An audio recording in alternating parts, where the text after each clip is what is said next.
এই মুহূর্তের গুরুত্বপূর্ণ খবর, রাহুল গান্ধীর সাংসদ পদ খারিজ করে বিজ্ঞপ্তি জারি করল লোকসভার সচিবালয়। আপনাদের জানিয়ে রাখি, রাহুল গান্ধীকে মোদি পদবীকে কেন্দ্র করে যে মন্তব্য করেছিলেন 2019 সালের একটি জনসভায়, সেই বক্তব্যের প্রেক্ষিতেই মানহানিকর মন্তব্য বলে গুজরাতের সুরাত আদালতে একটি মামলা দায়ের হয়। সেই মামলায় সুরাত আদালত রাহুল গান্ধীকে দোষী সাব্যস্ত করে 2 বছর কারাদণ্ডের সাজা ঘোষণা করা হয়। তারপরেই অবশ্য জামিনও পেয়েছেন রাহুল গান্ধী সুরাত আদালত থেকে, এবং তার যে কারাদণ্ডের যে কথা বলা হয়েছিল তাও 30 দিনের জন্য অব্যাহতি দেওয়া হয়। এবং রাহুল গান্ধী এই ঘটনার প্রেক্ষিতে তাকে যে দোষী সাব্যস্ত করা হয়েছে তার প্রেক্ষিতে উচ্চতর আদালতে যাবেন বলেও জানিয়েছেন। কিন্তু 2013-র জনপ্রতিনিধিত্ব সংশোধিত আইনকে ভিত্তি করে এই ঘটনার অব্যবহিত পরেই লোকসভার সচিবালয়ের পক্ষ থেকে তার সাংসদ পদ খারিজ করা হয়েছে। আমরা কথা বলবো, আমাদের সঙ্গে রয়েছেন আমাদের প্রতিনিধি নীরাজ ঠাকুর। নীরাজ রয়েছেন নয়াদিল্লিতে, সরাসরি চলে যাব নীরাজের কাছে। Neeraj, we know about the reaction of Jairam Ramesh. He has made some sarcasm with this with the act of secretariat, but I would like to know from your end that what is the reactions of other opposition parties of New Delhi? देखिए, करीब 14 parties थी जो कांग्रेस के साथ थी और प्रदर्शन में भी आज मौजूद थी, जो इस मामले को लेकर जिन्होंने उठाया था कि राहुल गांधी के खिलाफ सरकार जानबूझ के ऐसा कर रही है, उनको संसद से बाहर करना चाहती है। और ये प्रदर्शन खत्म हुआ था कि तुरंत उसके बाद ही लोकसभा सेक्रेटरीट का ये ऑर्डर आ गया जिसमें राहुल गांधी को की सदस्यता को रद्द करने का ऐलान किया गया था।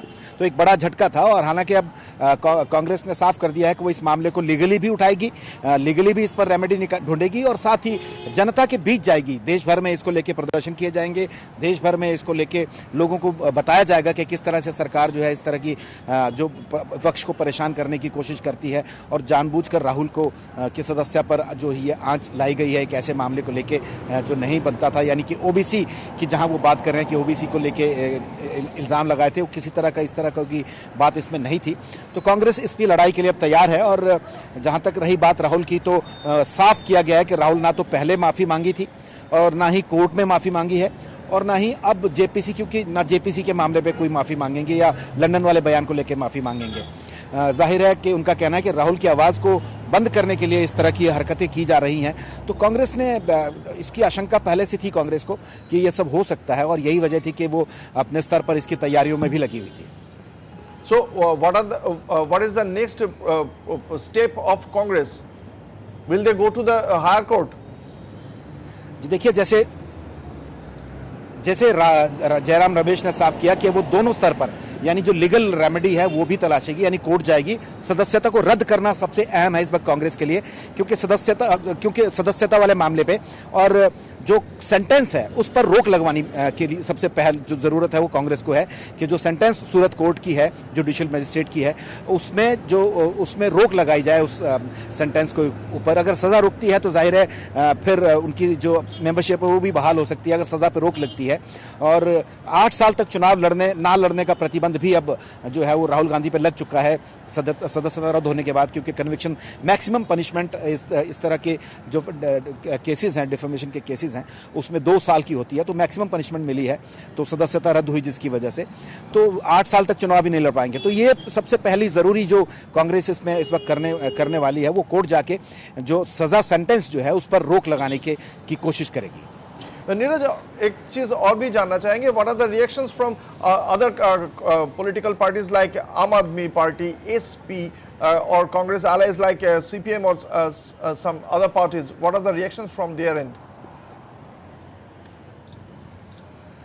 जी देखिए, सबने पहले ही कह दिया था कि हम कांग्रेस के साथ हैं इस मुद्दे पर। यहाँ तक कि अरविंद केजरीवाल ने कल कांग्रेस की तरफ से कांग्रेस के सपोर्ट में राहुल गांधी की तरफ से पहली बार बयान दिया था कि वो इस मामले में राहुल गांधी के साथ हैं, उनको जानबूझ के परेशान किया जाता है। और आज भी उनका वही है कि सरकार ने जल्दबाजी में राहुल गांधी को संसद से निकाला है और इस पर आगे जो भी कांग्रेस कार्रवाई करेगी उनके साथ है, यानी विपक्ष एकजुट रहने की कोशिश कर रहा है इस मामले में। खासकर वो 14 पार्टियां जो लगातार हर मीटिंग में कांग्रेस की जब मल्लिकार्जुन खड़गे जो है लीडर ऑफ अपोजिशन के तौर पर बुलाते रहे हैं उसमें वो आती नहीं है, वो तमाम दल जो है वो कांग्रेस के साथ हैं। These 14 parties has already gone to Supreme Court today and they have told their Supreme Court about the central agencies activities. Now, is there any political activity they have announced till now? Political activity तो अब क्योंकि कांग्रेस लगातार प्रदर्शन करेगी देश भर में इस मामले को लेके, पॉलिटिकली लोगों को इस बारे में बताएगी कि कैसे जो अडानी का मामला है उसको बंद कराने के लिए, उसमें चुप कराने के लिए राहुल गांधी की आवाज़ को बंद किया गया है ताकि वो पार्लियामेंट में ना बोल पाएं और वो ज़्यादा वहाँ किसी तरह की कोई इशू ना उठा पाएं। तो इसीलिए ये सब किया गया है। कोई मोर्चा निकाला पॉलिटिकली जाएगा? तो कांग्रेस अब देश भर में करेगी और साथ में अपोजिशन को भी लेकर चलेगी, लेकिन एक बड़ा मूव जो है वो सुप्रीम कोर्ट पहुंचने का था सभी दलों का, और ये सब लोग जो है अब जो है सुप्रीम कोर्ट पहुंचे हैं। तो 5 अप्रैल को इस पर सुनवाई होगी, जिसमें कहा गया है कि अपोजिशन के खिलाफ जिस तरह से सरकार कार्रवाई कर रही है, एक के बाद एक ईडी सीबीआई की कार्रवाई हो रही है, चुन चुन के अपोजिशन के लीडर्स को, उनके सांसद को, उनके एमएलए को ईडी और सीबीआई अरेस्ट कर रही है, उसकी रेमेडी के लिए वहां गई है। और उनका कहना है कि कोई गाइडलाइन होनी चाहिए कि इस तरह से सरकार जब चाहे किसी के खिलाफ भी इस तरह का एक्शन ले लेती है, उस पर कहीं ना कहीं एक गाइडलाइन होनी चाहिए, कहीं ना कहीं रोक लगनी चाहिए। जी शुक्रिया।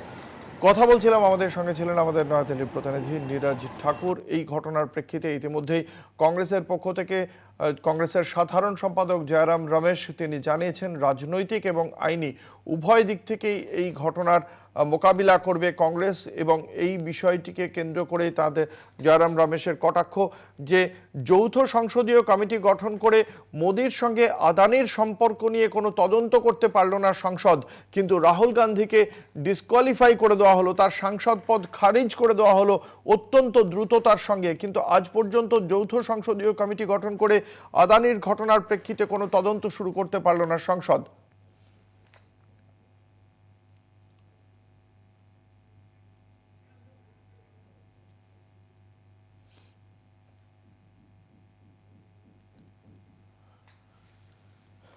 ইতিমধ্যে এই ঘটনার প্রেক্ষিতে শাসক দল বিজেপির পক্ষ থেকেও কংগ্রেসকে কটাক্ষ করা হয়েছে।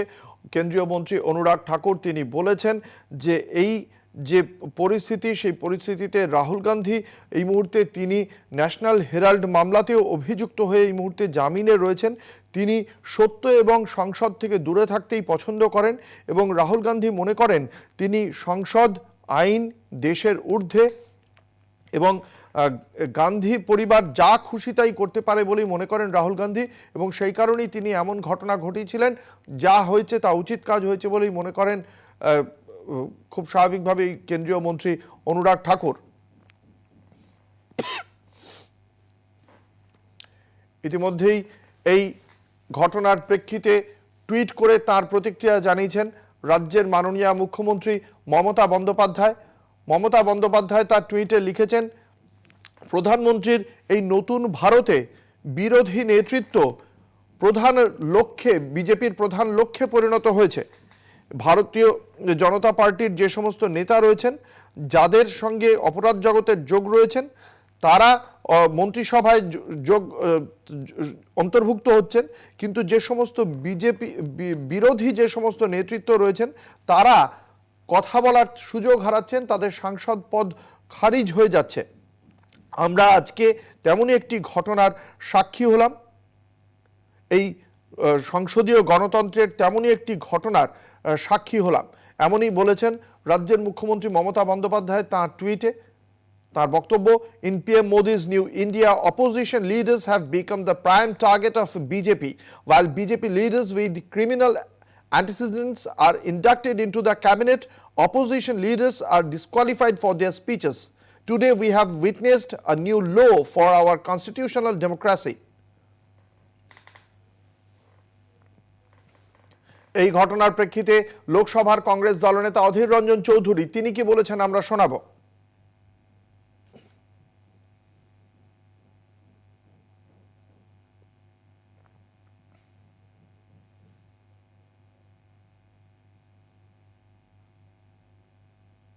See, the country is witnessing the politics of vendetta being spearheaded by the Modi government against Rahul Gandhi. And today he has been disqualified. It is a sheer case of retributive politics, because Rahul Gandhi ji has been gaining popularity, especially in the wake of Bharat Joro Yatra, which was not digested by Modi government.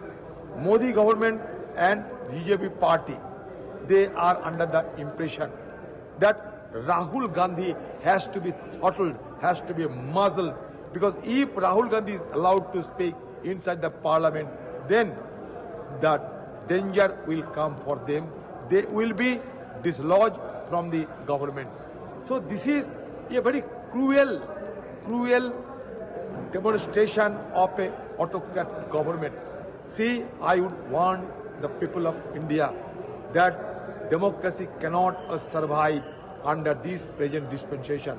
The reason being that to continue that democracy, you need Democrats. But in India, those who are running the government and the party, they do not believe in the principle of democracy. Rather, but in India, those who are running the government and the party, they do not believe in the principle of democracy. Rather, they are the worshipper of autocracy, and they are absolutely autocrats. Now we are under the regime of autocrat. This has been clearly, without any compunction, without mincing any word, I must say that this government is nothing but a autocratic government. But again, I must reassert on behalf of my party that Rahul ji is such a leader who cannot be cowed down by those coward people. They are coward, they are timid, they do not know how to face Rahul Gandhi. That is why they thought it prudent to throttle him, to subjugate him by any way whatsoever. That is why he has been disqualified. In the near future, he will be facing more punishment from this government.